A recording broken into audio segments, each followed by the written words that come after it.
Chegamos, meus amigos. Estamos começando mais um Flamengo Cast, episódio número 200, meus amigos. É isso mesmo, 200 episódios do Flamengo Cast. Agora sim podemos falar do 45º programa, apesar de que estamos apenas no começo do 200. Vamos lá. Meus amigos, chegamos à marca de 200 episódios. Boa noite a você que está em casa, boa noite a você que está aí nos ouvindo, seja no YouTube, seja no seu aplicativo de podcast preferido aí, no ônibus, indo para o trabalho, chegando de casa, ou ouvindo no trabalho também, ou lavando o prato enquanto ouve o podcast. São várias opções. Meus amigos, sejam todos muito bem-vindos. Saudações rubro-negras. Porque hoje, meus amigos, nós vamos falar qual é o melhor. Afinal, existe uma discussão nessa semana que aparentemente do nada surgiu a dúvida: e Pedro ou Gabigol e Pedro juntos? Peraí, o Pedro faz gol e o Gabigol que é aplaudido na chegada, na hora que entrar, vaias pro Pedro que fez gol e perdeu pênalti, mas o Gabigol também perdeu pênalti. Marcão, eu estou confuso, nos ajude, nos ilumine com sua sabedoria. Marcão, boa noite. Boa noite a todos, salve geral. Hoje eu não vou falar de Flamengo na abertura, vou falar dos 200. Verdade, 200, meus amigos. Acho que é uma marca emblemática. Pena que eu não estou aqui desde o número 1, não posso me orgulhar disso, mas me orgulho desde o dia que cheguei. E isso foi lá pelos idos de junho de 2021. Então, e não faltei a nenhum programa. Então, vamos registrar isso. Nunca faltei a nenhum programa. Funcionário do ano. Do ano. E sobre esta polêmica, temos tempo para falar, mas eu diria que é mais um capítulo deprimente da histeria da torcida do Flamengo. E o argumento que eu li na internet foi que, tá vendo? Bota ingresso caro, aí vai esse tipo de torcedor para o estádio. Se fosse torcedor raiz, isso não tinha acontecido. Eu já disse aqui várias vezes que eu não acredito nessa história de que poder aquisitivo é sinônimo de sabedoria ou não de comportamento no estádio. Mas vamos tratar do tema. E parabéns ao Flamengo Cast, parabéns ao Eudes, que deve ter 200 participações no Flamengo Cast também. Verdade, nosso ouvinte assíduo. Então, parabéns ao Cássio Divino, parabéns também àqueles que estão mais ausentes do que presentes, como o senhor Raul, como o senhor Tiago, que é um profeta, o senhor Kainan. Me esqueci de mais alguém? Acho que não, né?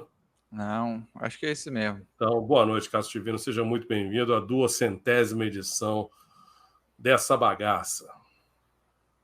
Tem o Cole também. Marcelo Cole, ele turista, só aparece, né? É o Clóvis Bornais, só aparece no programa de carnaval e pronto. E falando de 200, para quem não sabe, quem chegou aí, né? O Cássio, boa noite, tá aí conosco. Nosso programa está no ar desde 2017.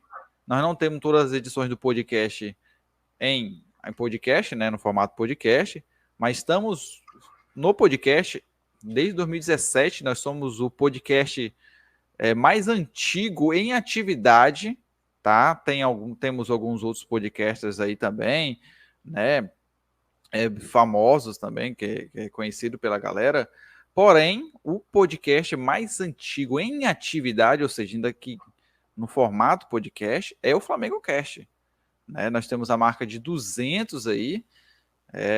Estamos no YouTube agora também, mas como podcast raiz mesmo, Flamengo Cast tem essa marca aí, porque alguns vão e voltam, né? De atividades. O canal Ser Flamengo também, do nosso amigo Túlio, também é outro podcast também presente, é um formato diferente do nosso, né?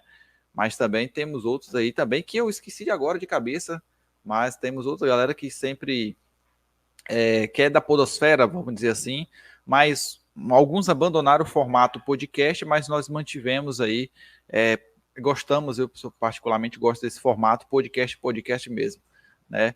Mas dentre os podcasts aí, nós somos um dos primeiros a fazer esse formato e depois alguns mantêm com outros formatos, mas esse formato é que mantém aqui. Fazendo uma brincadeira com o tema do 200º programa, a despeito do título apelativo, nem um pouco, né, nem um pouco nada caça-clique aqui. Né? Mas, a despeito disso, podemos nos orgulhar de que tratamos de assuntos aqui que não são tratados em outro lugar. Exatamente. Tratamos de assuntos que são tratados em outros lugares, mas por outros ângulos. Trazemos novos pontos de vista, trazemos ideias muito diferentes. Então, isso é o que mais me orgulha no Flamengo Cast. Exatamente. Esse nosso objetivo é trazer um olhar diferente do que está por aí. Porque se fosse para ver a mesma coisa, estaria ouvindo outro programa, não nosso. Não é? Né? Então... Mas estamos aí na nossa marca aí de 200 programas. Obrigado a todo mundo que faz parte disso aí. Marcão, sobre o nosso programa e sobre o nosso título, nem um pouco caça-clique, nem um pouco apelativo. Tô na área, hein? Né? Nem um pouco. O André chegou aí. Estava tomando banho, disse que o calor estava insuportável. Vou avisar a todos que se a toalha do André cair, não se espantem. André, por favor, permaneça com a câmera desligada. Né? Pelo bem da humanidade. Sim, Não, mas eu já vou nessa intervenção também. E está registrado no YouTube brasileiro de que o André, no podcast também, estava tomando banho enquanto o programa estava no ar. Não, assim, é uma honra, porque eu comecei a me interagir de Flamengo mesmo foi em 2018. Porque eu já acompanhava, e não só o Matheus, né? Ele sabe. A gente é Flamengo Cast, mas não torço para esse time em si, mas sou um jornalista, eu tenho que ser imparcial. Tá? Estamos aqui hoje e o que acontece? 2018 era... Para quem duvidava do que a gente sempre falou, isso aí. Que o André na verdade, torcedor infiltrado. É colorado. Aí, nunca ninguém duvidou disso. E, assim, eu tive a chance de conhecer Landim, conhecer o Marcelo Lomba. E assim, eu sempre falava assim, como é que a minha voz vai ter alcance? Quando eu tive uma chance, 3 ou 4, 5 chances de estar na live de um amigo, não amigo literal, mas um colega de emissora de trabalho, o Flazoeiro, na época era pouquinho. Mas eu falei assim, quando ele me deu a chance, deu para eu falar, eu falei na época ali para 5.000 pessoas. Aí eu multipliquei 5.000 vezes 2, né? Porque a probabilidade de todo mundo repassar para alguém a minha informação. Eu vi que eu falava a verdade, eu macetava, eu caía dentro, tocava na ferida, era bem polêmico. Onde depois não me chamaram mais. Porque não é que eu discuti com outro companheiro de bancada, eu só fiz uma pergunta que não estava no script. E ia doer muito. Então, assim, se tem um mago, o Gonzaga ele é mais...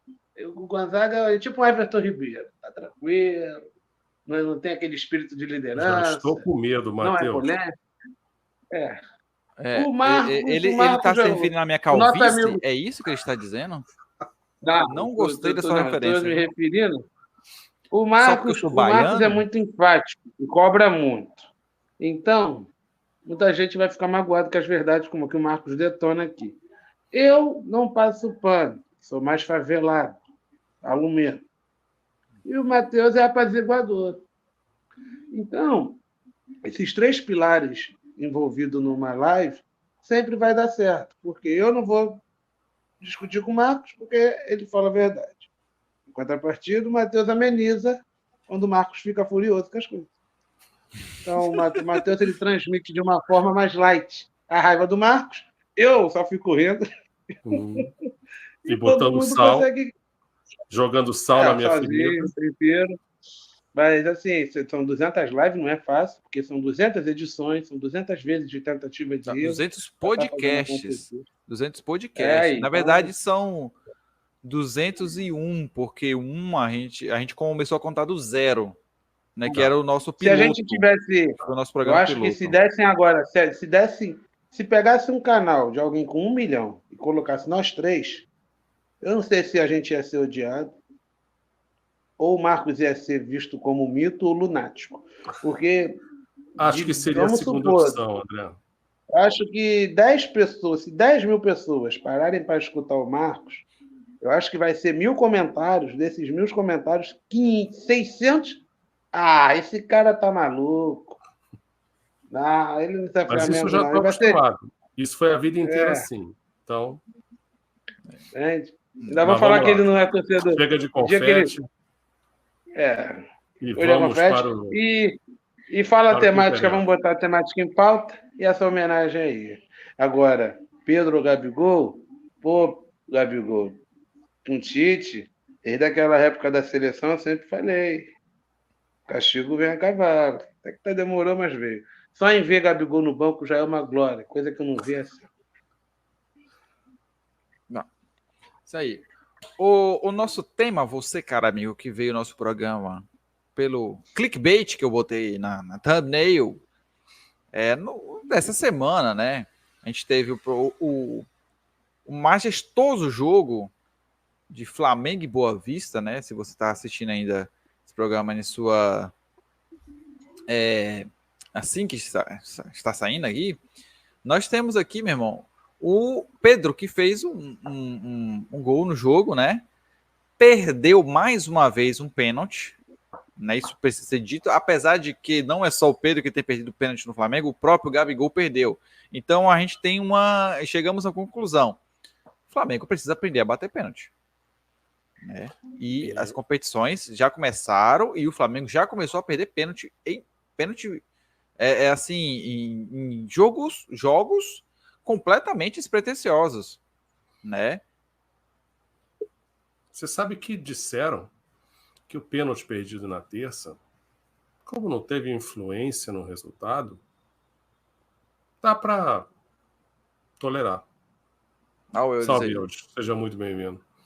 Já contra o Vasco, porque teria permitido a possível vitória, é um crime mais inaceitável, mais inafiançável, vamos dizer assim. E aí eu diria para você o seguinte: diante do escândalo, eu não vi nenhum jornalista perguntar ao senhor Adenor duas coisinhas muito simples. Primeiro, o Flamengo treina pênalti com que frequência? Eu gostaria de saber. 2, eu já sei que o Pedro não bate bem pênalti desde o Brasileiro de 2021. Se vocês voltarem no jogo contra o Internacional no Sul, a criança conseguiu bater um pênalti e tocou na bola com as duas pernas.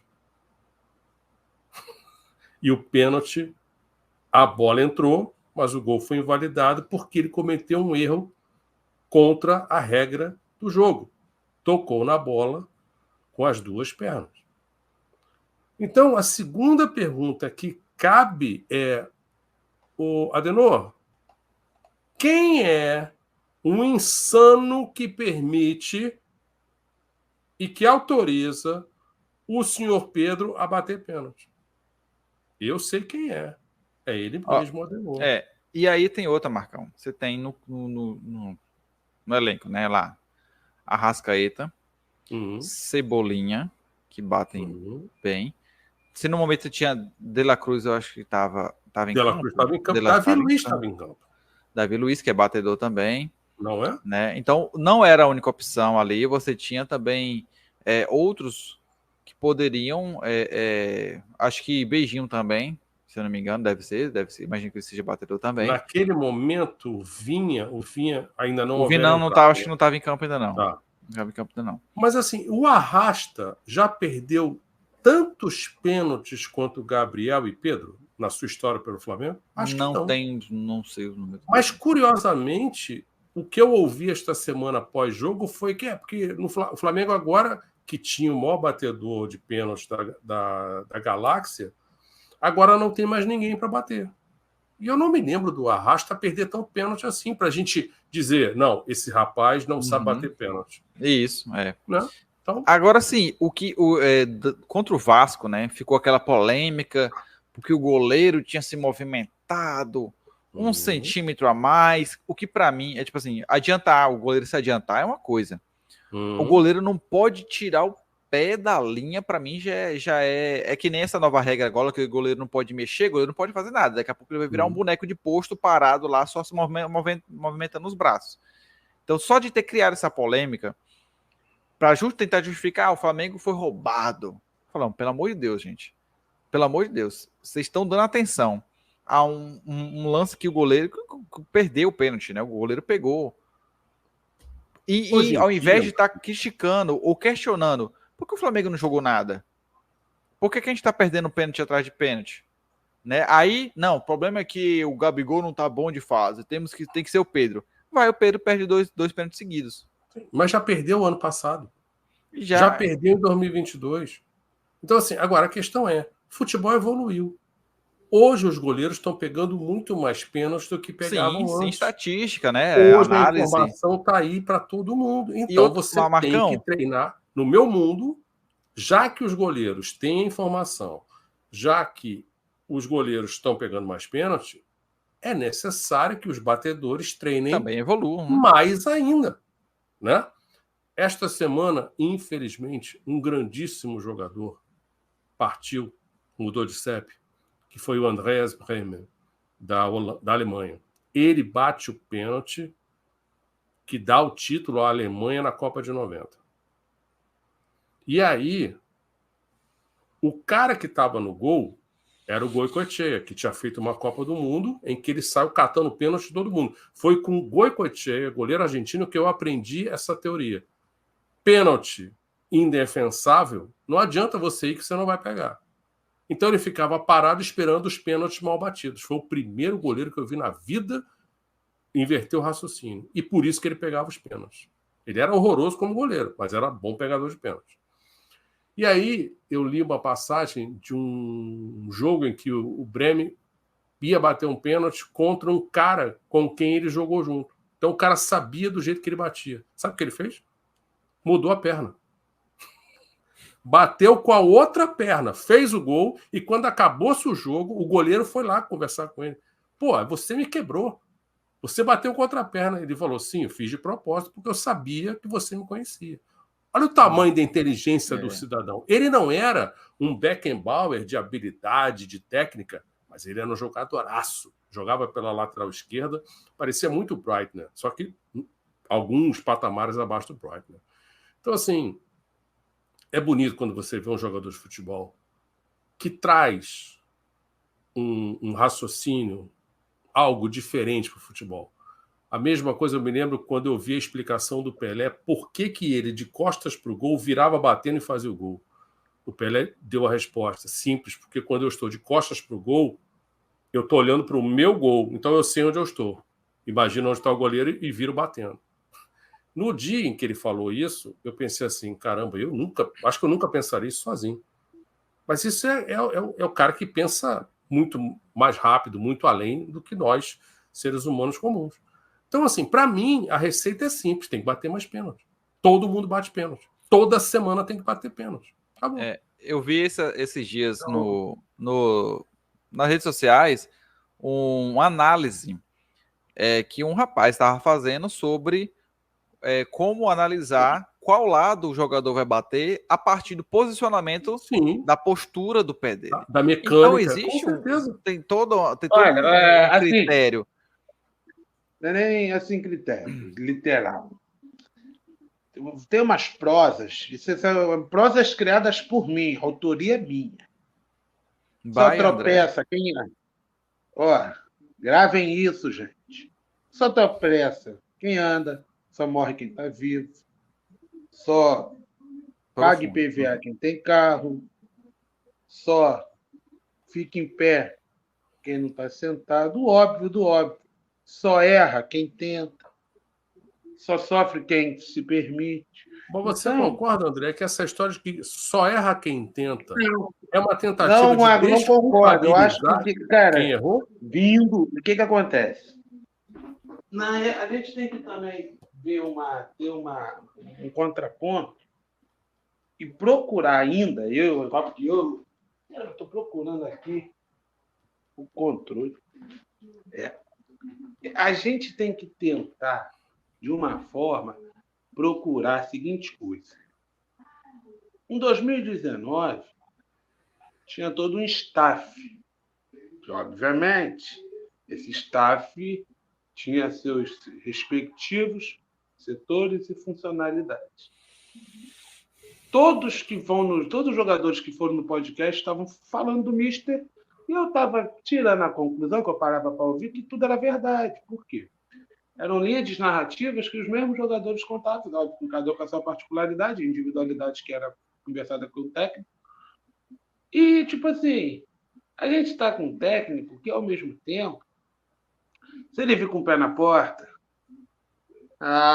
você está batendo na nossa porta, vamos fazer a nossa pirraça e você vai embora. Nós ganhamos mais. Então, um exemplo. Não tem como multar o jogador por pênalti perdido. Mas, exame do Detran, exame teórico. Gente, hoje, sexta-feira, nós teremos sessões de pênalti para todos. Mas por quê? Porque, sim. Faz parte do jogo. Faz parte do seu trabalho. Os 11. Vocês têm direito a 30 penalidades. Chance de margem de erro. Vocês têm que acertar 21. E aí vai ter classificação. Você está dando os 9 5 melhores. Não, vamos considerar a hipótese do vento, a trave. Não, para com isso. Se vocês chutarem na trave, não vão bater mais. Porque eu acho um absurdo. A bola é pequena, proporcionalmente. Parece a Leila falando, né? Ai, gente, a trave é tão grande, o gol é tão grande, como é que pode errar? Eu vi no Maracanã, vendo o jogo pessoalmente, gente, você não conseguir botar a bola no canto ou lá em cima, por quê? Eles não conseguem chutar eles não conseguem fazer o gol da maneira indefensável, porque da mesma forma que o chuto a nível de propor ou transferir uma total dificuldade ao goleiro oponente, é muito arriscado também de eu errar. Porque quem está de fora, esses jornalistas que nunca chutaram uma bola, às vezes nunca jogaram em campo, nem um futebol de final de ano, fala assim, vão falar de mim. Era só ter feito feijão com arroz. Essa prosa, era só ter feito feijão com arroz numa cobrança de pênalti, não se sustenta. Eu estava vendo os vídeos, David Beckham, Bala, Owen, Lampard, Pirlo, Nedved, Ronaldinho, Kaká, Luiz Fabiano, Adriano Imperador. O Adriano Imperador, num jogo Flamengo e Botafogo em 2010, perdeu um pênalti. Aí eu sempre analiso. O Adriano bateu muito bem. Ele bateu numa diagonal que é assim. Ele bateu numa diagonal que era indefensável ao nosso ponto de vista. Mas houve mais mérito do Jefferson naquele pergunta, neste pênalti que ele bateu, ainda que ele tenha feito de maneira angular, a bola saiu forte? Forte. Porque, saiu forte, André, isso é uma questão de matemática. Se você botar a bola forte na rede lateral, nenhum goleiro vai chegar. Não dá tempo de chegar. E o irônico... O que me espanta é o seguinte: vocês já viram algum jogador de futebol, em alguma entrevista, algum podcast, dizer o seguinte: olha, o técnico tal nos orienta em como bater pênalti. Você já viu isso? Alguém dizer essa frase? Que ele recebeu orientação de como... E ainda fica irônico. Nunca vi isso. E ainda fica irônico para o Tite, né? Ter sido eliminado da Copa do Mundo, criticado bastante como foi devido às penalidades, e agora o Flamengo, outro problema com penalidade ainda no começo de temporada, né? Sim. Agora, se fosse técnico de futebol, ou se eu fosse de uma comissão técnica, eu faria o seguinte treinamento. Não pode bater a meia altura. Está proibido bater pênalti a meia altura. Ou você bota ela no chão, mas é chão, não é ela subindo, é chão, ou você vai botar lá em cima. E se você errar, a culpa é minha. Pois eu te treinei e fui eu que disse para você nunca bater pênalti a meia altura e nunca bater pênalti no meio do gol. Porque hoje em dia, o cara que bate pênalti no meio do gol e faz, para mim, ele errou. Porque hoje, qualquer goleiro inteligente vai ficar parado esperando a bola e vai pegar... Sabe porque, Marcos, tem uma coisa engraçada que não existe nenhuma graduação a princípio de, por exemplo, um fisioterapeuta, fisiologia, neurologia, preparador físico. O preparador físico, ele te prepara fisicamente. Mas ser um preparador de goleiros, uma vez eu perguntei isso ao repórter da SPN. O cara pode ser formado em preparação física, André, e ser preparador de goleiros. Sim. Show. Aí o cara falou, André, tem professor de educação física que treina os jogadores do Flamengo. Eu acho que time na instituição Flamengo, em todas, deviam ter a seriedade de se vira, contrata de fora. Com certeza, sim. No Brasil, fora na Europa, você é o quê? Você é formado em quê? Educação física, ok. Já jogou bola?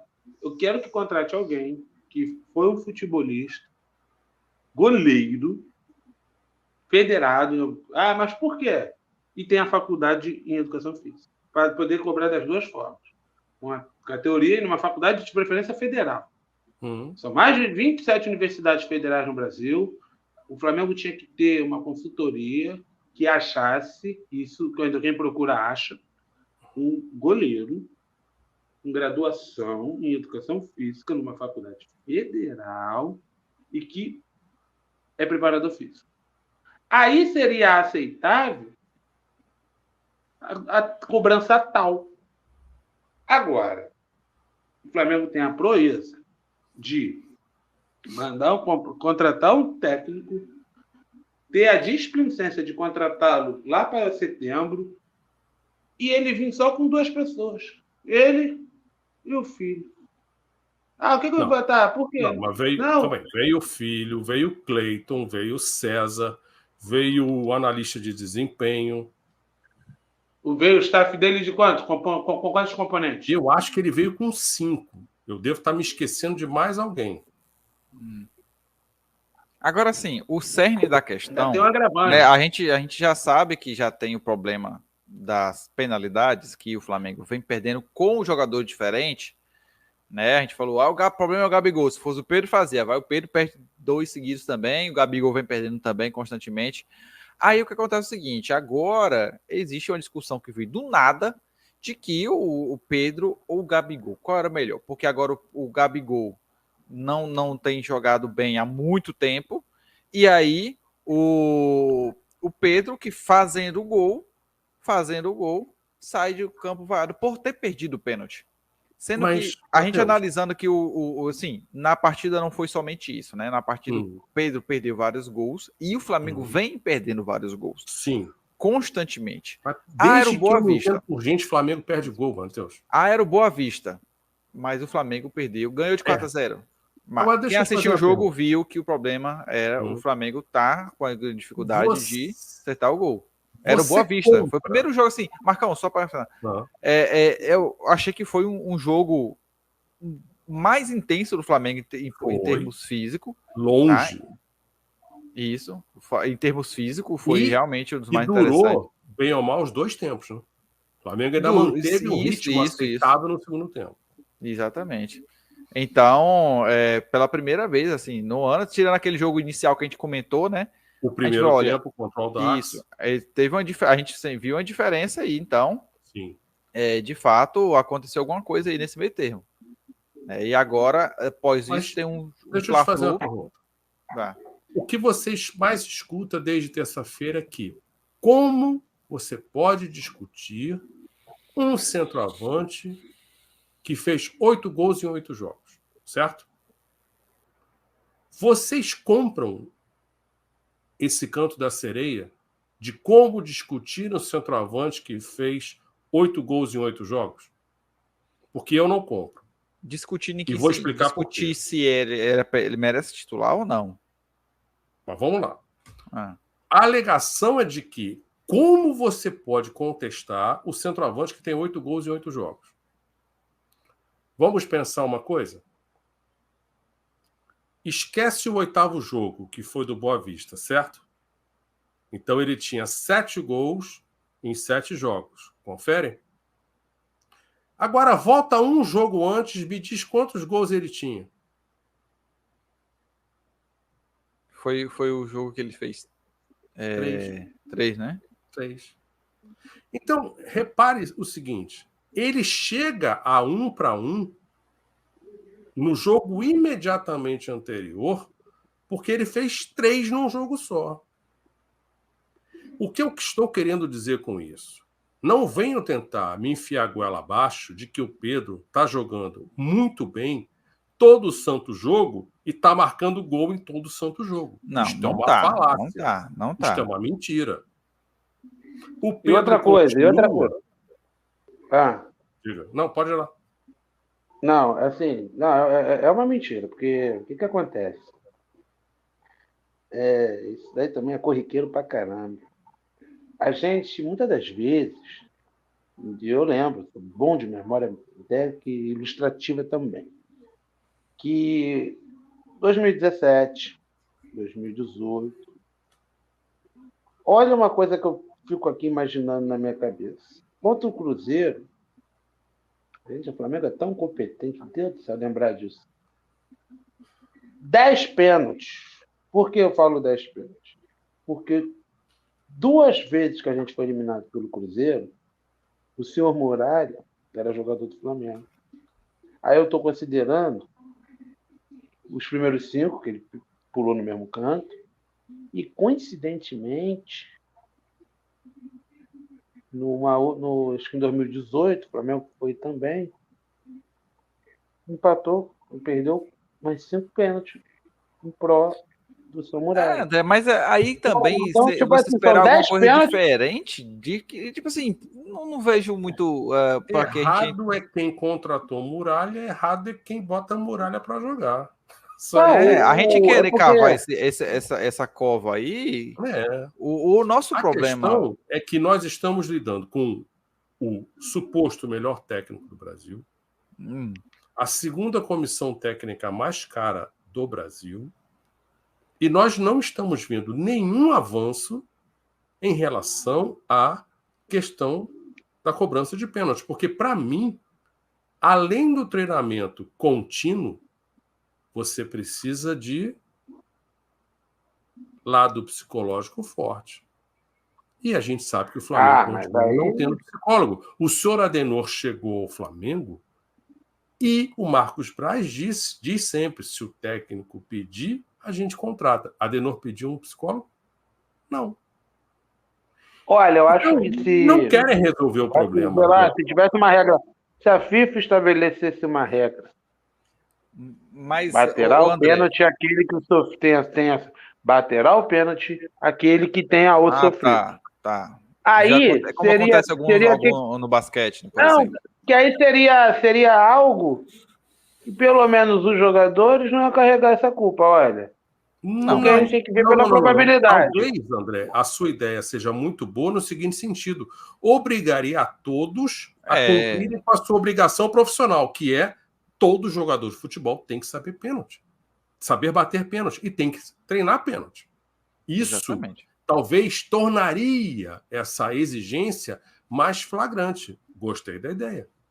Não, porque assim... Porque eu não preciso da FIFA me dizer o óbvio, o Lulante. Exato, é isso que eu ia falar. Vamos treinar pênalti. Exatamente isso que eu ia falar. A gente não precisa da FIFA estar dizendo pra gente o que ele deveria estar fazendo, enquanto clube. O técnico da França, eu já falei isso aqui, o técnico da França, que está lá há 12 anos no cargo, entende que é inútil treinar pênalti.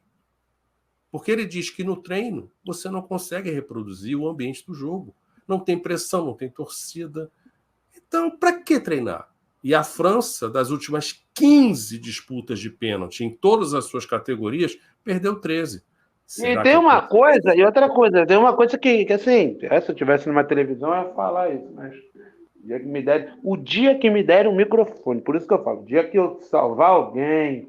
Mas você não ganhou no dia da sua formatura, André? Você é jornalista. Não, cara, mas eu tenho que falar na frente do povo. Você está na frente do povo. Todo mundo tem acesso a esse falar para 20 mil pessoas. Você quer. Fala uma coisa bem absurda assim para todo mundo te cancelar amanhã. Aí você fala assim, pronto, agora que tá todo mundo prestando atenção no que eu tô falando. Não. Eu tenho uma coisa a dizer pra vocês. Não, teve uma live. Eu acho que o Gonzaga deve ter assistido essa live. Marcos. Foi em 2018. Provavelmente não, que eu não assisto live. Foi na live do Inflamados. Os caras marcaram, olha, eles tiveram que cancelar a live, tirar do ar, porque eu brincando, eu tava numa live, eu fiquei empolgado, né? A gente tava com 2 mil pessoas assistindo. Não sei o que eu falei, que de raiva no jogo do pós-jogo, que era Flamengo e Cruzeiro, que o avião do Cruzeiro tinha que cair. Isso repercutiu. Repercutiu mal. Que aí o cara falou, André, mas como é que tu fala isso? A gente pode ser processado? Já foi. Sim, o cara vai fazer sim. Mas aí, André, isso vale para a vida. A gente tem que ter muita responsabilidade sempre quando a gente vai dizer qualquer coisa, em qualquer lugar e em qualquer situação. Isso aí não é uma coisa que a pessoa... Não, eu só preciso me cuidar quando o microfone e a câmera tá ligado. Não, mas voltando nesse gancho. Voltando ao nosso tema. O Flamengo tem um erro aí também, grotesco, que ele... Eu acho que o Flamengo é muito negligente. Em qual aspecto? Acha que vai ganhar só nos 90 minutos. Tem um bando de come e dorme ali que eles têm que considerar a hipótese de que e se a gente empatar? Porque teve um jogo, e eu dou uma raiva, não só vários 2-1, e todas as vezes que o Flamengo perdia de 2-1, ele estava jogando mal. Muitas das vezes. Se vocês forem ver. Por quê? O 2-1, normalmente, o Flamengo é o time que, quando abre o marcador, fala, olha, o Flamengo, quando faz o primeiro gol, vai dar ruim. Aí por quê? Porque não, o Flamengo tem que começar... Você vê o Flamengo sempre jogar bem? Entrar em campo com 2-0. Contra, né? Mas por quê? Porque assim eles vão correr para fazer 3. Isso é sintomático, André. Aqui, vocês não estão aqui desde o começo do podcast. Mas era um lema que a gente leva nesse podcast aqui desde quando a gente começou a gravar. De que o Flamengo, ele só joga quando tá com o placar contrário. Ele não sabe. O Flamengo jogando como favorito é um perigo. É um perigo o Flamengo jogando com favoritismo ou com a vantagem. Mas vamos lá. Vamos tentar estabelecer isso, não na base do achismo. Porque eu tenho visto muita gente dizer o seguinte: Gabriel em forma é melhor do que o Pedro em forma. Ok? E aí a teoria de muitos, inclusive tem gente, jornalista, que está dizendo isso, que deveria ser dado ao Gabriel algo como 5 jogos como titular. Porque em ele não estando em boa forma, ele precisa jogar para recuperar a forma.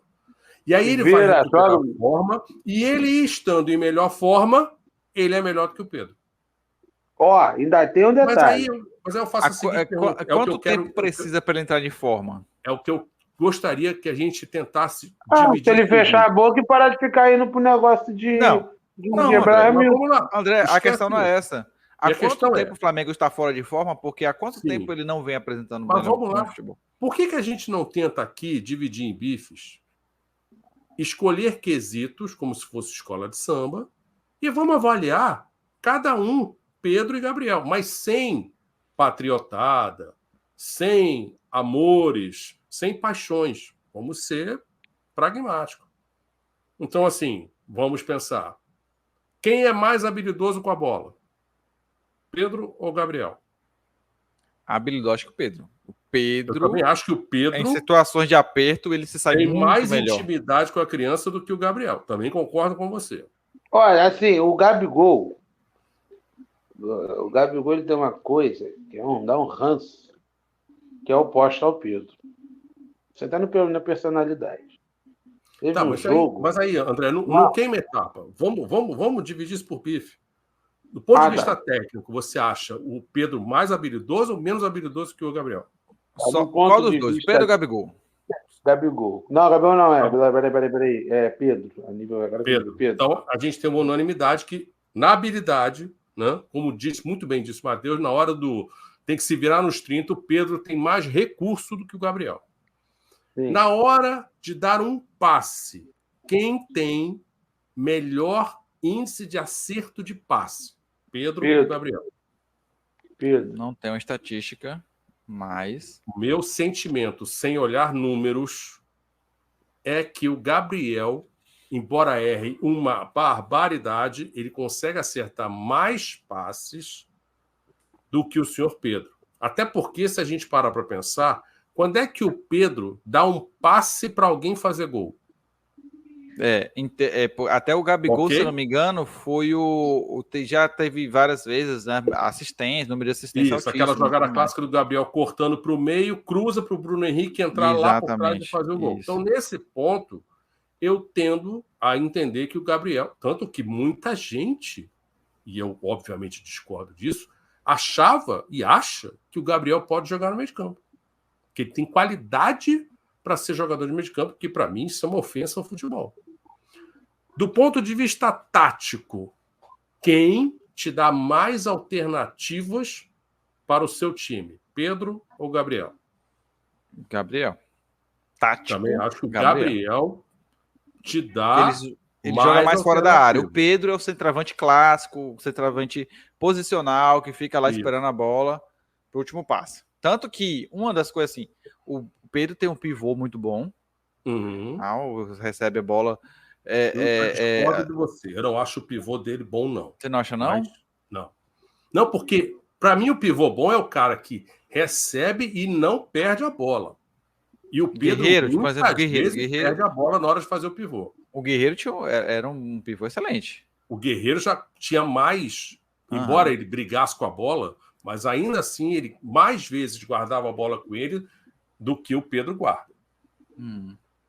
Até assim, por questões até de perfil, né? De jogador. O Pedro é mais posicional, o Gabigol ele mais movimenta mais na entrada da grande área ali. Então, você está indo pelo quando você fala perfil profissional, vamos perfil de muito perfil muito de atacante. Intensidade, né? Quem te dá mais intensidade, Pedro ou Gabriel? Gabriel. Não é? Quem corre mais em campo? Quem se esforça mais em campo?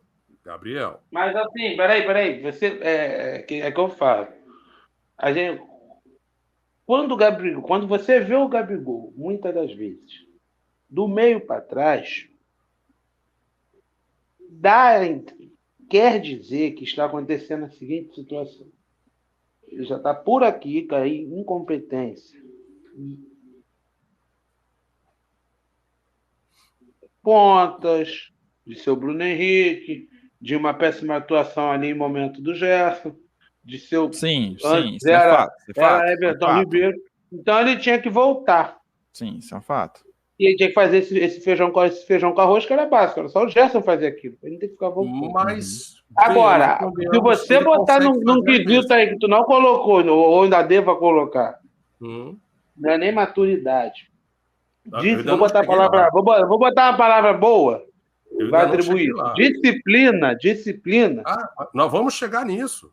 Mas vamos chegar tá. No quesito disciplina, a gente vai Então continua, Marcão, continua. Então, vamos lá. Até agora a gente está o quê? 3-3? Os 3 primeiros foram o Pedro e os 3 agora foram o Gabriel.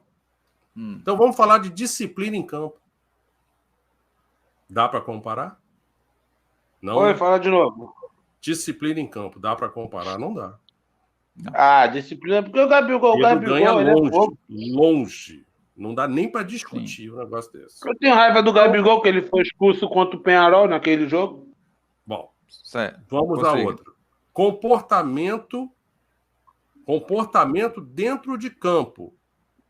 Comportamento profissional dentro de campo. Quem é mais profissional dentro de campo?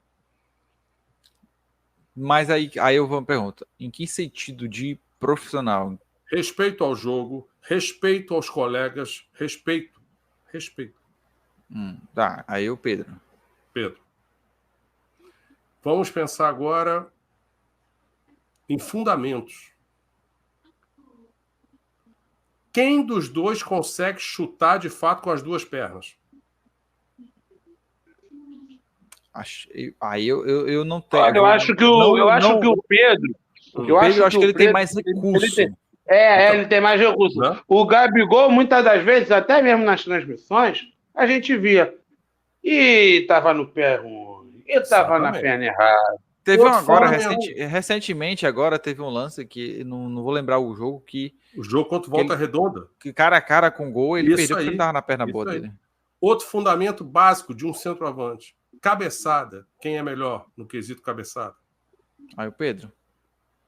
O Gabriel nem cabeceia.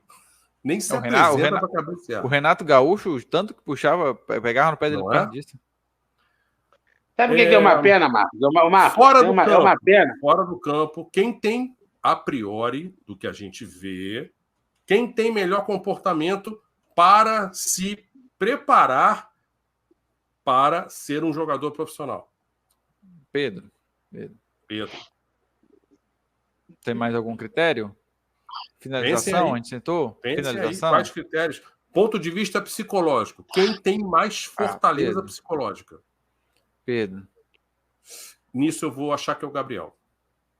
Mas, o Gabriel consegue provocar o que eu sou sim. radicalmente contra, de maneira Você está falando, então, no sentido de... Estou falando de força psicológica. Força psicológica, sim. Tá, aí o Gabriel, se for criticado, se abate? Não, de fato, é. Isso para mim, é um ponto positivo nele, que sempre foi. Eu falei, olha, o Gabigol, ele não se esconde, ele gosta de jogo grande e ele sabe usar a provocação a seu favor. Isso ele sempre soube fazer. Né? Eu não gosto da provocação dele, acho que é desnecessária, mas eu acho que, do ponto de vista psicológico, a gente nunca viu a mãe do Gabriel chorando na arquibancada porque o filho não joga, né? O Pedro já deu declarações na sua igreja, que passou por momentos psicológicos muito ruins no Flamengo. Aí veio o gênio da raça, Dorival, e conversou com ele. E aí, por causa disso, ele deu a volta por cima. Aí, porque não foi para a Olimpíada. Aí, para mim, entra um quesito que o técnico tem que fazer diferença. O técnico tem que saber usar os jogadores de acordo com suas características. Para mim, a função do técnico é essa. Não é técnico que chuta pro gol, mas é o técnico que dá os fundamentos, o técnico que orienta, o técnico que usa assim, olha, para esse tipo de jogo, para essa situação, eu preciso instruir o meu jogador a fazer isso, preciso instruir o meu jogador a fazer aquilo. Então ele sabe explorar. Para mim, as coisas que mais o JJ fez, o Flamengo, foi saber explorar a habilidade e a qualidade de cada jogador.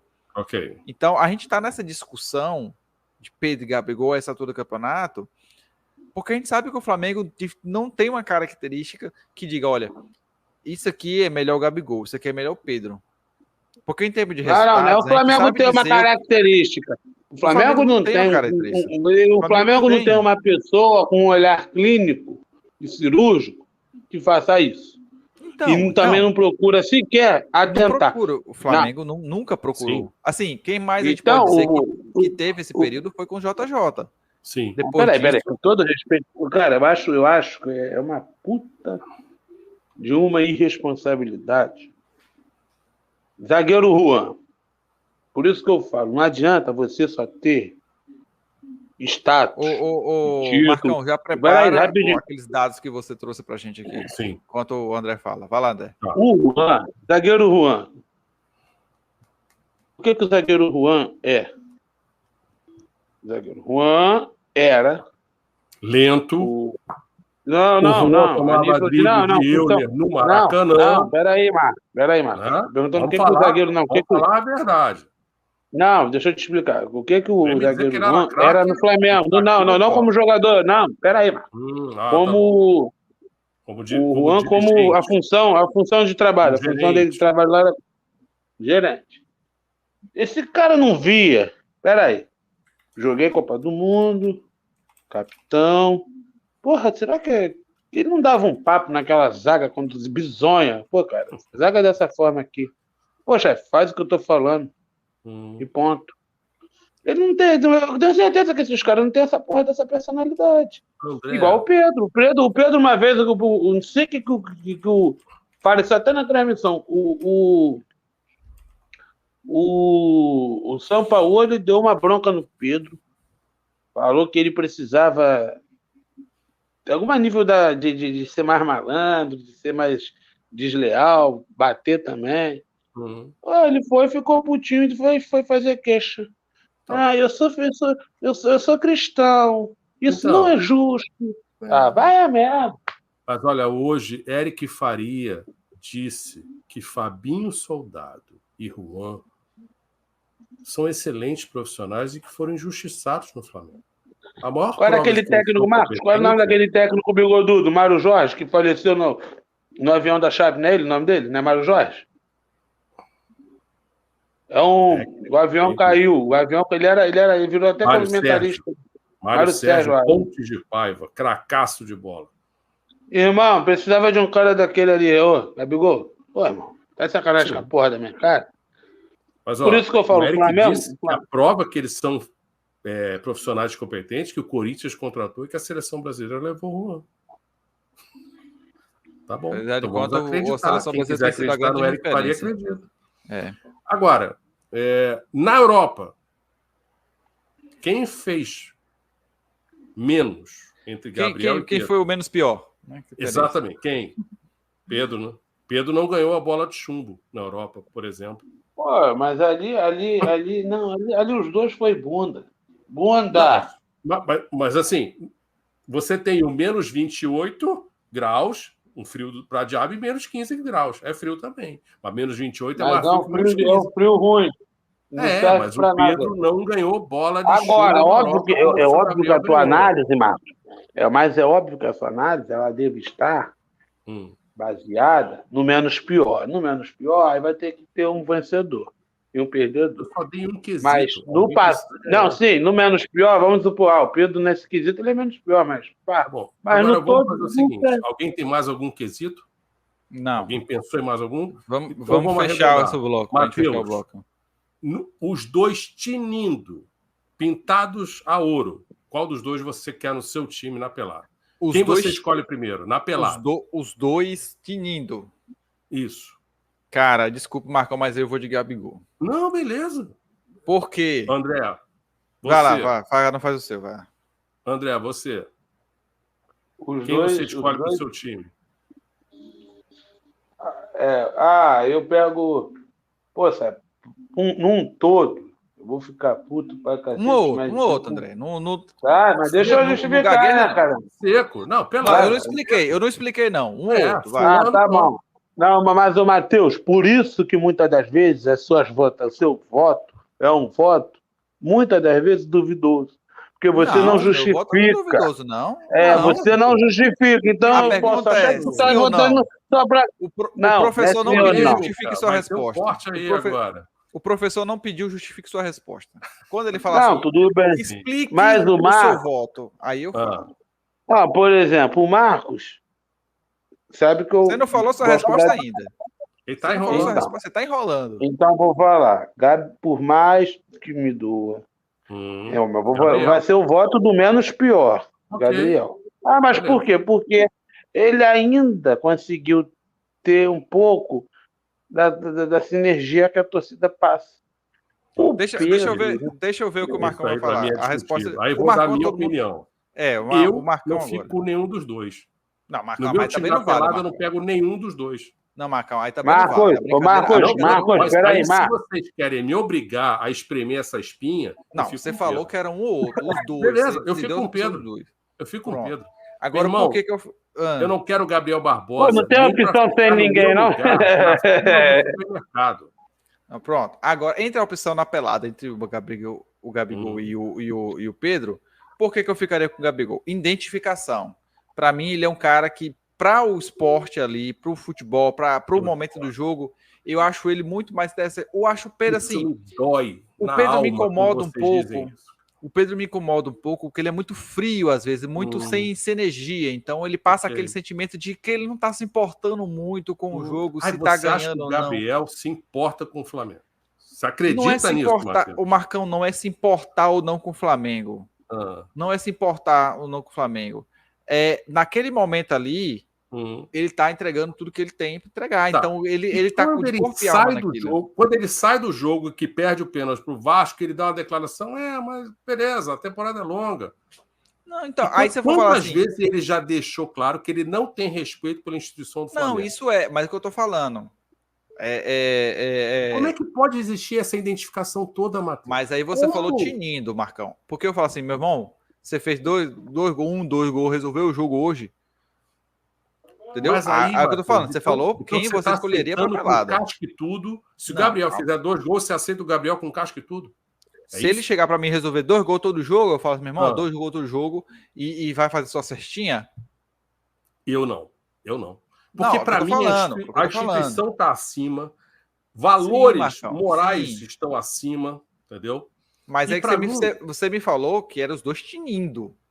Mas eu continuo mantendo, Matheus, os dois, porque os dois tinindo, o Gabriel vai tomar cartão do jeito que toma, o Gabriel vai errar passe do jeito que erra, porque assim, o 2019 do Gabriel é tratado como se ele tivesse jogado futebol suficiente para postular a bola de ouro. Não, sim. Isso é tipo assim, o pacote de gols. E no jogo da Libertadores não fez coisa nenhuma até o momento em que a bola aparece para ele sozinha, sem goleiro, embaixo da trave. Não, sim. Se o Pedro tá ali e faz o gol. O pacote vem com várias, né? Mas vem com os ônus e os bônus. Eu não pago tudo bem. Mas foi as opções. Foi você que deu as opções. Foi você que deu as opções. Mas olha só. Mas eu digo, mesmo os dois no seu melhor, mas longe que eu escolho o Pedro. Isso. Agora, o Pedro e o Gabriel no meu Flamengo já estavam na rua há muito tempo. Há muito tempo. Gabriel não teria vindo para o Flamengo, se o Flamengo fosse meu, jamais teria vindo. E o Pedro, eu até poderia ter trazido, mas você sabe que a minha teoria é: se jogou lá, não pode jogar aqui. Então, provavelmente eu não o teria trazido também. E tudo que o Pedro já aprontou no Flamengo, para mim, eu disse ano passado, quando a gente fez o programa da Barca, eu botava os dois para fora. Vamos aos números que você trouxe para a gente, Marcão. Sim. Vamos falar um pouco sobre, fechando essa nossa parte aqui sobre o Pedro e o Gabigol. Vamos falar agora sobre alguns números, né, que você tem para a gente aí. Mas vamos lá. Vocês viram em algum lugar a discussão entre Pedro e Gabigol ter sido conduzida da maneira como a gente conduziu? Em que a gente dissecou o assunto por diversos ângulos e não apenas, não é porque eu gosto, é porque eu acho, porque eu sou apaixonado. Então... Coisas que só o Flamengo Cast, Marcão. Só o Flamengo Cast faz. O que a gente vai fazer agora? Sim. Diga Vamos aí. pensar o seguinte. Toda vez que o Flamengo assina um contrato,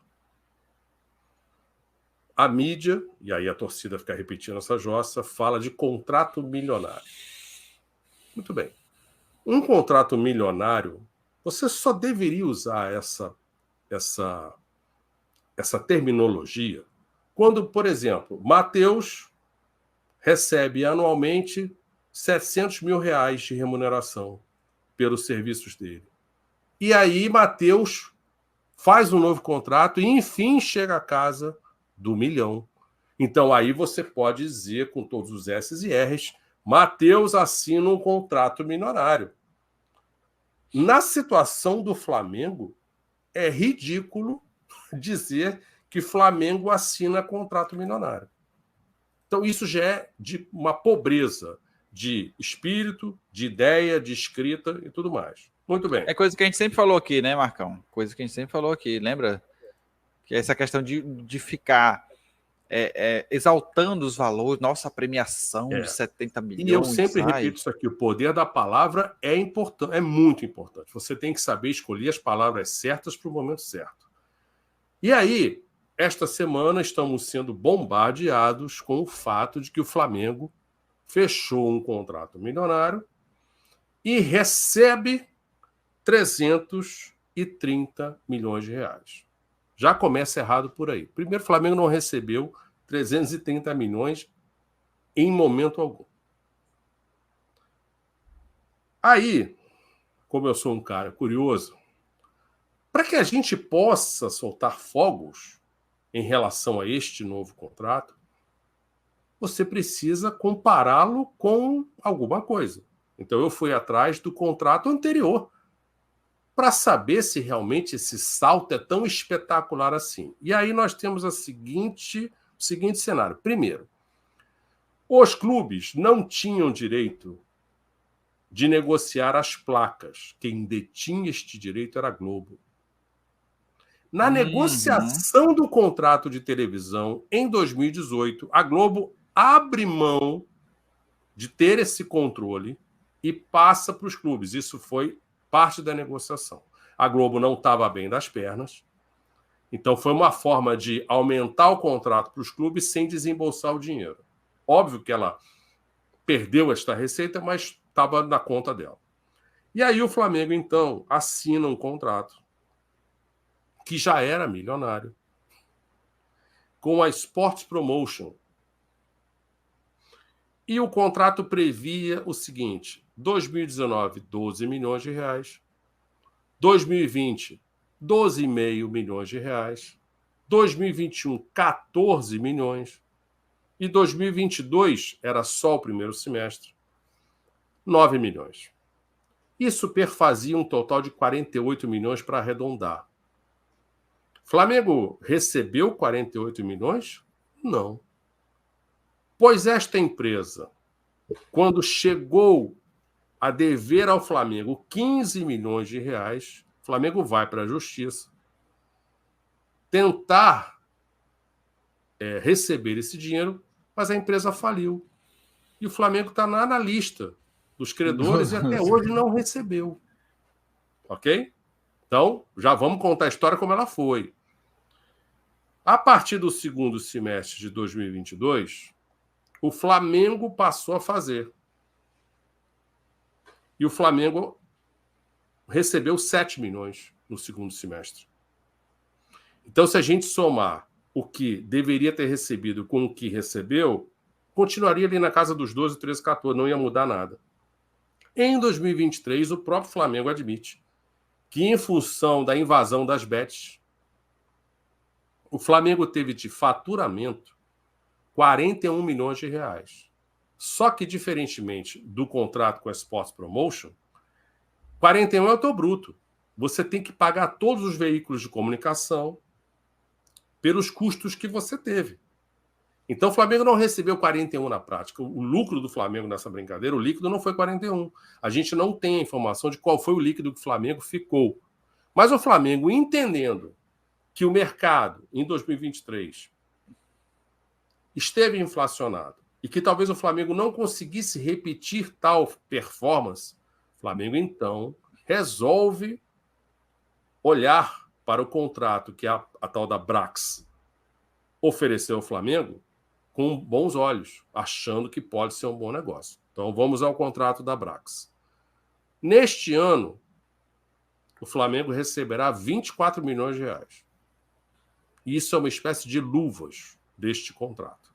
Porque o contrato, na prática, é de 2025 a 2029. Logo, o Flamengo deverá continuar esse ano fazendo a sua mágica também. Então, o Flamengo vai receber 24 de luvas em 2024. Ano que vem, receberá 50 milhões. Sendo que 25 milhões destes 50 serão devidos antes da estreia do Pantanão 2025, Campeonato Brasileiro. Por que o Flamengo está pedindo 24 de luvas e 25 antes do Brasileirão? Preste atenção que lá no final eu vou dizer por quê. No ano seguinte, 2026, o Flamengo receberá mais 55 milhões. 2027, 61 milhões. 2028, 67 milhões. E 2029, 73 milhões. Então, é um valor que vai crescendo de 50 para 73 no intervalo de 5 anos. Aí, a soma desses valores vão dar os famosos 330. Por isso que eu digo que o Flamengo não recebeu 330 de maneira nenhuma.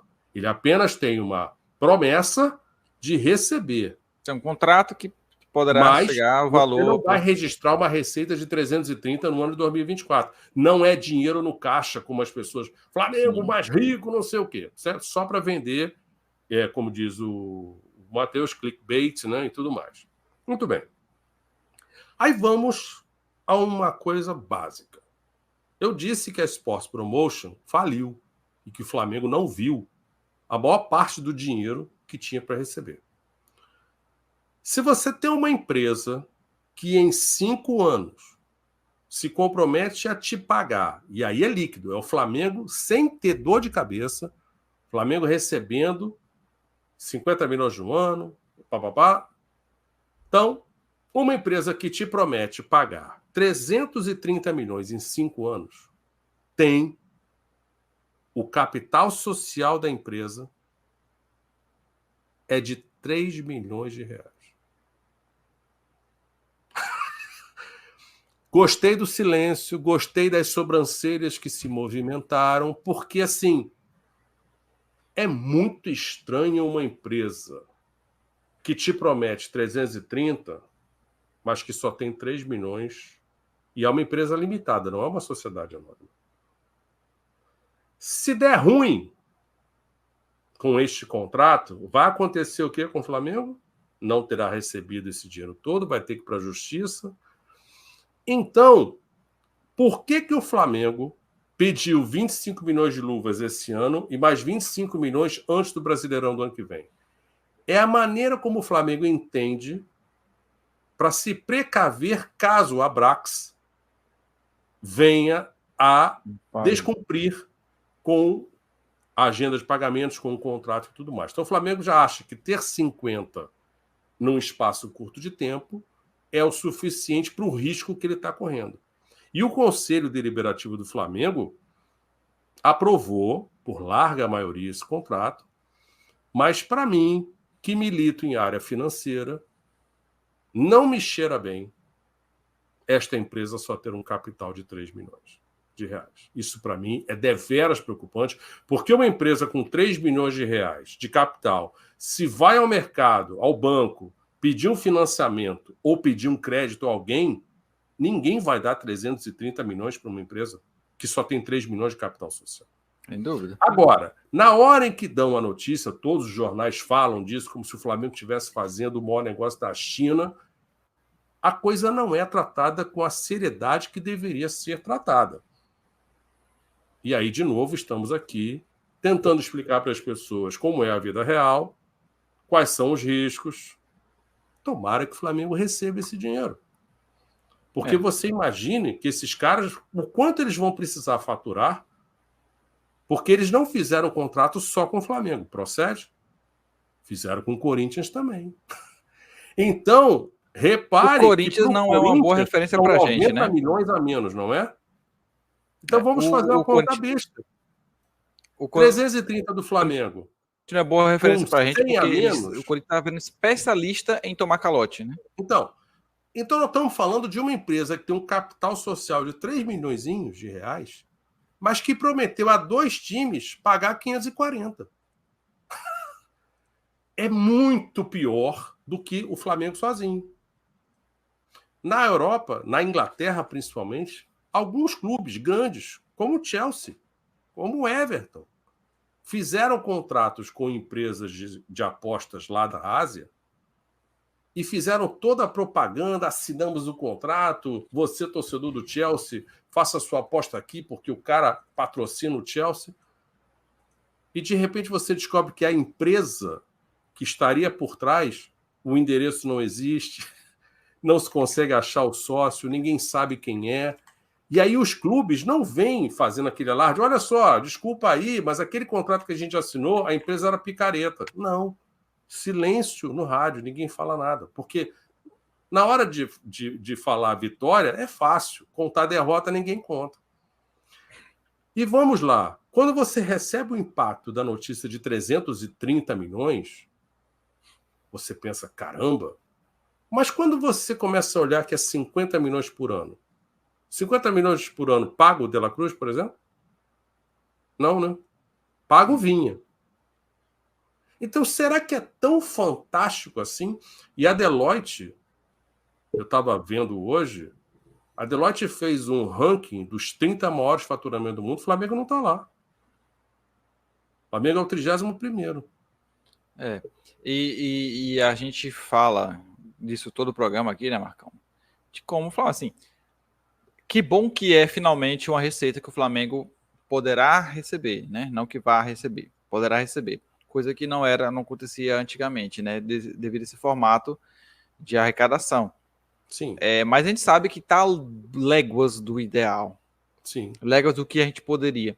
Uma coisa que ainda estou surpreso. Pensa em Carabao, Sim, Union Life. Né? O que aconteceu com o Flamengo nesses contratos? O Carabao era o nosso patrocínio master, Matheus. A Union Life também está aí falida.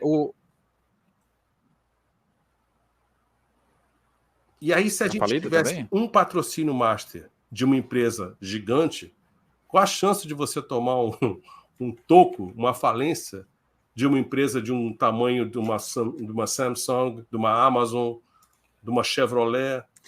E isso sempre me questionei. Por que essas empresas aqui no futebol brasileiro, elas não... Entendeu? Não se achegam. Sim. Né? Vários motivos. Assim, ainda estou surpreso, e espero que se mantenha assim, de que o Flamengo não está poluindo sua camisa para poder arrecadar mais. Olha, o Flamengo já acertou o patrocínio da Manga, Matheus. Então já foi pro... Esquece. Já deu ruim já. Ninguém acha até agora que isso está errado. Os 300 pets que o Flamengo usa, não, tá uma maravilha. Então, tá certo. Né? E a gente continua. Eu tava feliz com isso, eu até comentasse, poxa, uma coisa positiva que até agora o Flamengo não sei se tá valorizando sua marca. Não, pelo jeito é só não tinha alguém fechado, né? Vou fazer uma pergunta agora mudando de assunto, mas na base da provocação. Vocês se lembram ano passado, na Copa do Brasil, quando a gente jogou contra o Grêmio, lá no Sul? E a gente ganhou o jogo por 2-0, inclusive o Gabriel perdeu um pênalti naquele dia. E que foi uma surpresa para todos, como o Flamengo tinha jogado bem e já tinha encaminhado a sua classificação. Na sequência vem o jogo do Atlético Mineiro, soco no Pedro, a casa cai, o Flamengo já vai para o jogo da volta contra o Grêmio, rezando para se classificar, a gente morrendo de medo. O que aconteceu, curiosamente, naquele dia, quando o Flamengo ganhou do Grêmio lá? Havia uma ausência. Uma ausência que preencheu uma lacuna naquele dia. Vamos agora, na última terça-feira, o Flamengo, em conteste, faz o seu melhor jogo na temporada. Casualmente, aquela ausência lá contra o Grêmio repetiu-se no jogo contra o Boa Vista. Será que é apenas e tão somente uma coincidência o raio cair no mesmo lugar? Ou a ausência do Gerson deixou o time muito mais rápido, direto, objetivo? Será que é apenas coincidência? Será que é Faço isso, essa pergunta para vocês. Será que é isso? É porque aí o questionamento do Gerson já vem, não é de hoje, né? Óbvio. E agora o Flamengo detém com isso aí. O Alan também não joga, né, praticamente. Mas o Alan, eu não esperava absolutamente nada desse cara. Isso aí, para mim, foi mais uma contratação pífia do Flamengo. E já que a gente está tratando do tema do Gerson, o que vocês acharam desses 2 jogos do Igor Jesus? Olha, eu observei mais nesse jogo, porque o jogo anterior eu não cheguei a acompanhar com muita atenção, mas me surpreendeu. Tá. Me surpreendeu. Personalidade, atitude, tal, ainda aqueles velhos problemas de crias da base do Flamengo, né? Mas estou surpreso. Beleza. Você se lembra do programa do final do ano, quando a gente fala da Barca, do elenco, que eu digo assim, a gente precisa ver o Igor Jesus jogar para a gente poder avaliar o cara, não é? E aí eu vou dizer para você, somente com base nesses 2 jogos, ok? Estamos falando de campeonato carioca, num campeonato que o Flamengo não é molestado,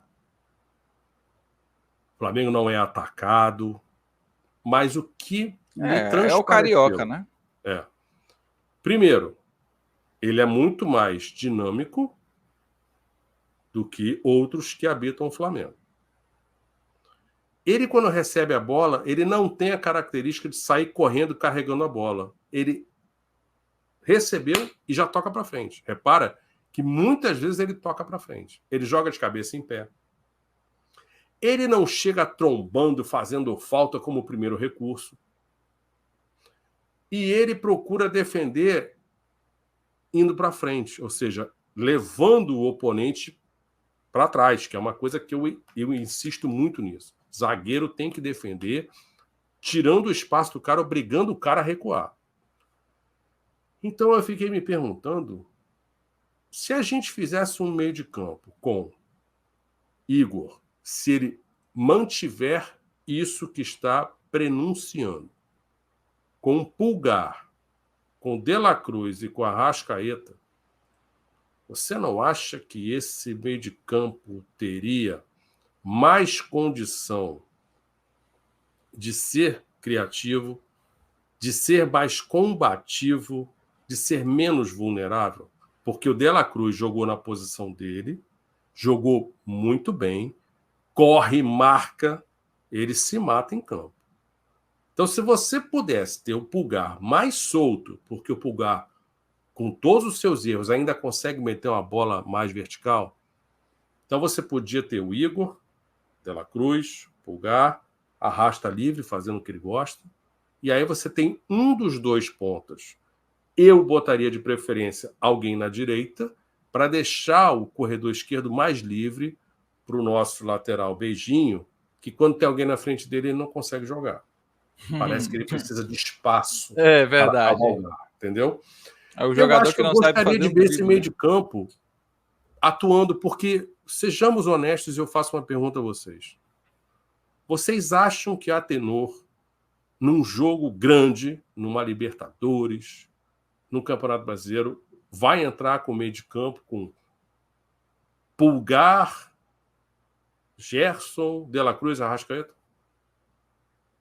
Vocês acham que ele tem esse perfil? Ele tem esse peito? Ele na entrevista, Matheus, disse que meu último jogo no Campeonato Gaúcho, eu joguei contra o Grêmio pelo Caxias com um volante só. Eu acho até que foi por isso que me mandaram embora. Tirando onda. Como se ele fosse um dos técnicos mais ofensivos do mundo. Quem diz que eu sou retranqueiro não me conhece. E eu nunca disse aqui que ele é retranqueiro. Eu não acho o Tite retranqueiro. Nunca disse essa palavra. Mas e aí? Olha, a gente já sabe o que não estava dando certo.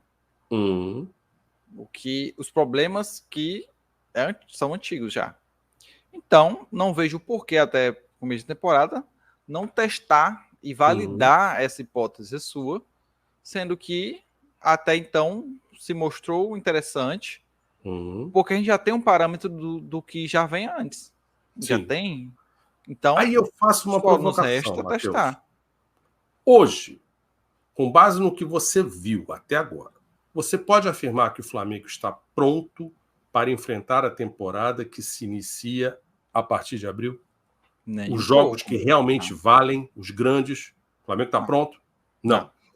O Adenor disse que o time com os dois externos desequilibrantes, como ele gosta de dizer, já está entrosado. Já sabe o que tem que fazer.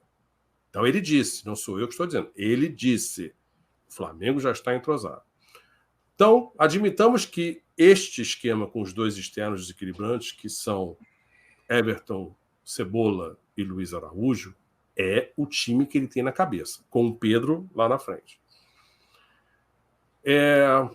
A gente, como você está dizendo, a gente já sabe o que não funciona. O Flamengo é muito lento, o Flamengo leva 300 anos para ir para o ataque.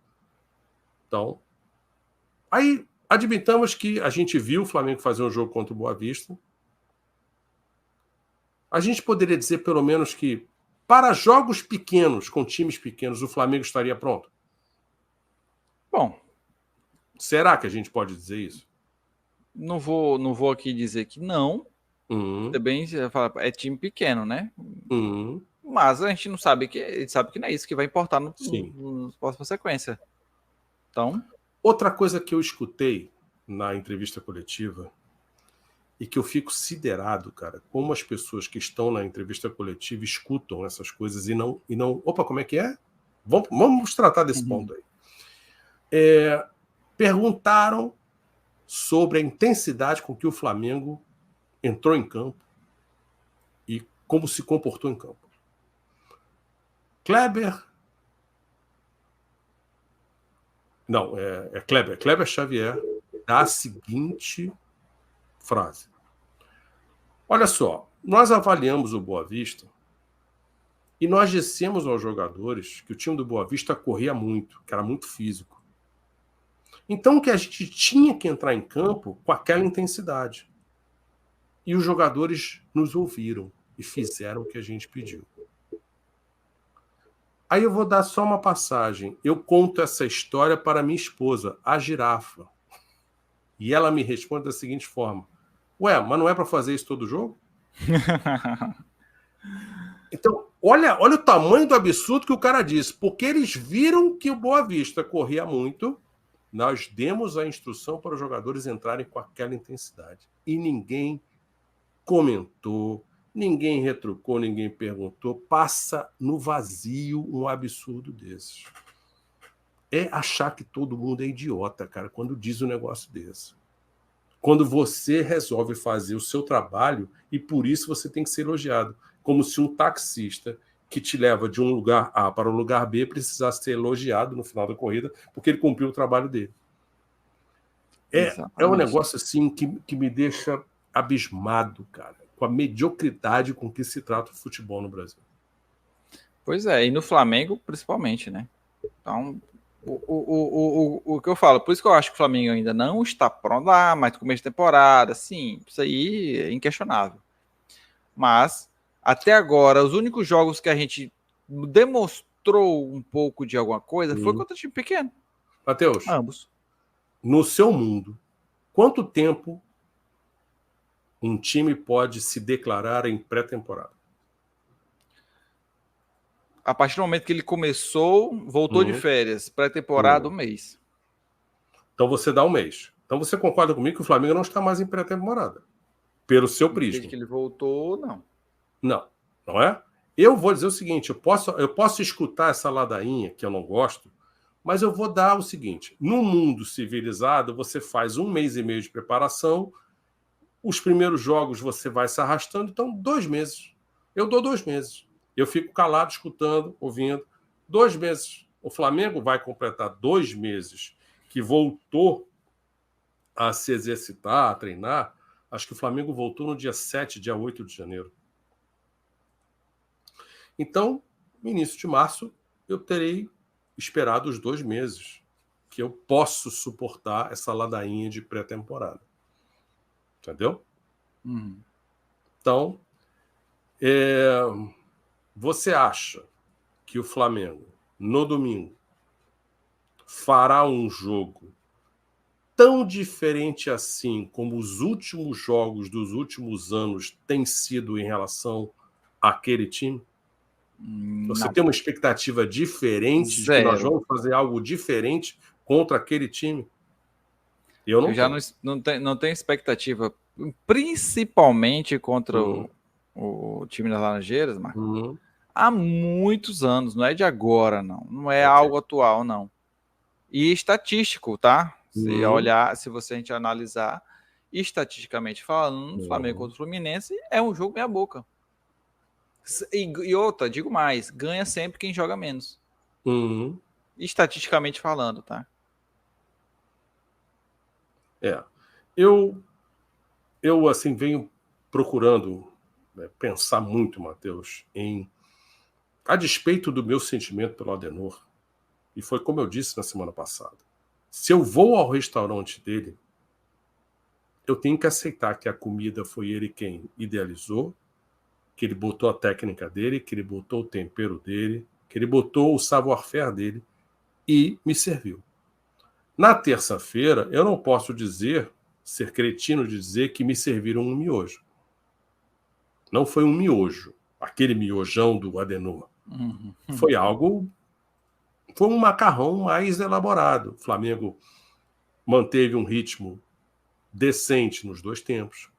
O Flamengo criou 1/4 de chances, perdeu 1 trilhão de chances, mas isso é normal, não mudou, porque eu não acredito que o Flamengo treine finalização de uma maneira moderna, diferente, inovadora.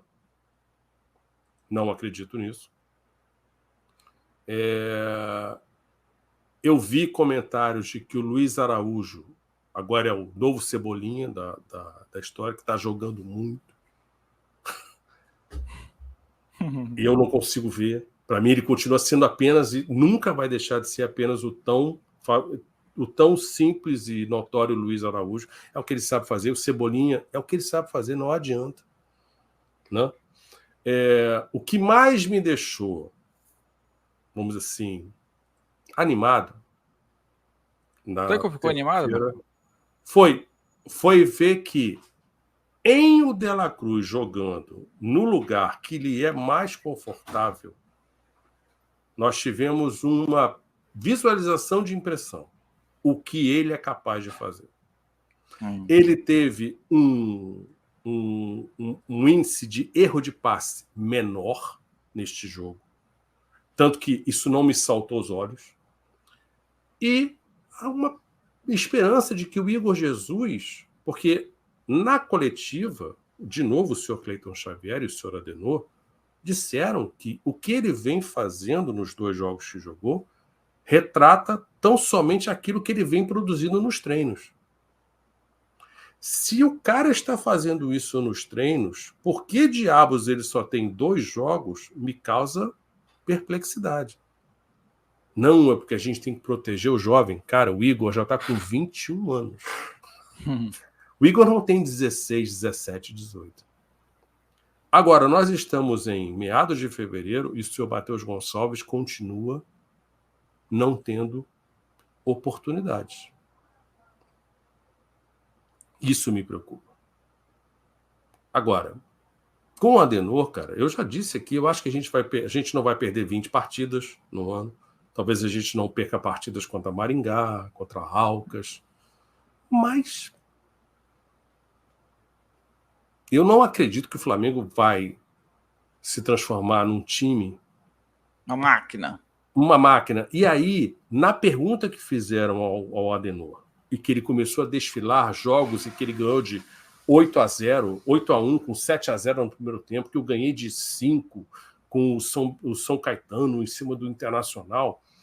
Eu, se sou jornalista, eu teria dito para ele, então qual dos seus times entrou para o imaginário coletivo das pessoas? Porque as pessoas se lembram do Palmeiras de 93, 94. Não lembra? Todo mundo se lembra daquele Palmeiras. Depois, o outro Palmeiras do Vanderlei, que é 97, 98.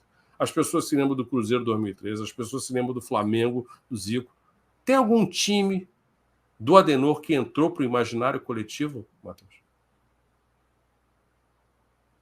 Vão que dizer... Você vê as pessoas falarem como aquele time jogava bola? Vamos falar o Corinthians, 2012. De quando?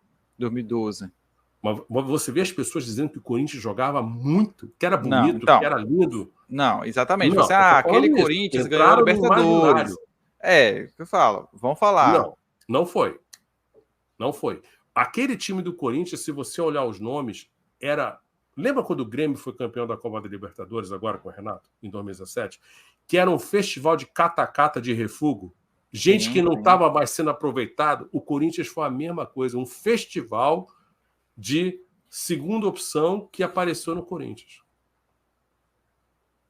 Então, eu teria feito essa pergunta ao Adenor. Qual dos seus times entrou para a história do futebol brasileiro com um futebol encantador, arrebatador? Nenhum. Para mim, nenhum. Mas, assim, de novo, cada um tem o direito de ter a sua visão de futebol. Cada um tem o direito de acreditar que ganhar o jogo é o que vale. Dane-se como. Para mim, não me serve. Não me alimenta. Futebol, para mim, é uma arte e precisa ser jogado com arte. Mas, cada um com seu cada um. E o Adenor poderá ser campeão de alguma coisa esse ano. Poderá. Eu acho que eu vou ter a mesma sensação que eu tive quando o Flamengo foi campeão de Libertadores e de Copa do Brasil com o senhor Dorival. A mesma sensação que eu tive quando o Flamengo foi campeão brasileiro daquele jeito com o Renato. Com o Renato não, com o Rogério. Em que alguém vai ganhar. Vai ganhar a mesma sensação falta de competitividade, né? Quando a minha França, foi campeã do mundo em 2018. Alguém tinha que ganhar aquilo. Exatamente. Eu ganhei sem jogar porcaria nenhuma. Então, eu lembro que na época, falando dessa França, eu falei bem assim, a França vai ser campeã, mas não vai ser lembrada por ter sido campeã. Sim. Vai ser lembrada por ter ganho, mas não por ter feito a campeã. Lembra a França de 2018? Porque o Adenor que eu tenho lá na seleção da França entende que o futebol é o mínimo de risco possível. Se ganhar, não importa como, vamos aqui fazer um feijão com arroz, não treina pênalti. É isso. Então, assim, eu infelizmente, sou cercado por Adenores, na França, no Flamengo. Essa é a minha vida. Então, assim, eu sou um sonhador, eu sou um cara romântico. Para mim, eu cultivo o belo. Eu gosto da coisa... É lindo você ver uma mulher bonita passar. É lindo você ver uma obra de arte bonita, um quadro, uma música. Futebol, para mim, é nessa categoria. Não é. E, infelizmente, o Adenor não tem isso para me dar. E eu também nem espero isso dele. Mas ele pode me surpreender. Estou de braços abertos para uma surpresa que ele possa me proporcionar. Aí. Pessoal, vamos finalizando nosso programa por aqui por hoje, né? Que rendeu muitos assuntos. Agradecemos a todo mundo que participou com a gente aí, o Cássio, o Eudes, que está sempre aí, nossos ouvintes e telespectadores assíduos aqui no nosso programa. Marcão, muito obrigado por fazer parte desse programa 200, muito especial para o nosso Flamengo Cast. Muito obrigado pela oportunidade que você me deu lá em 2021 de vestir as cores do Flamengo Cast. Eu me sinto muito orgulhoso e isso me dá uma alegria muito grande. Muito obrigado. E lembrando também que nós estamos em todas as plataformas de podcast. Você está ouvindo aqui no YouTube também, assistindo no YouTube, mas estamos em todas as plataformas de podcast do Brasil e todo mundo que estiver aí, só procurar a gente, Flamengo Cast, tá? Bom. E vamos chegar aos 1.000 inscritos, por favor. Isso, vamos, a campanha é uma questão de honra. A gente precisa chegar nesse número mítico aí de 1.000 para poder alçar outros voos. Menos de 50. Sem aqui ter famosinho, sem ter pauta programada, né? Isso, é tudo. Pauta trancada. Isso. Sem influencers. Isso. Exatamente. Galerinha, muito obrigado a todo mundo. Valeu. Tá? Um abraço para todos. Vamos esperar agora o clássico domingo. E aí vamos ver quais são os próximos passos desse Campeonato Carioca. Por enquanto é só isso que a gente tem mesmo, tá? E vamos torcer por outros 200. Exatamente. Saudações rubro-negra a todo mundo. Boa noite. Saúde.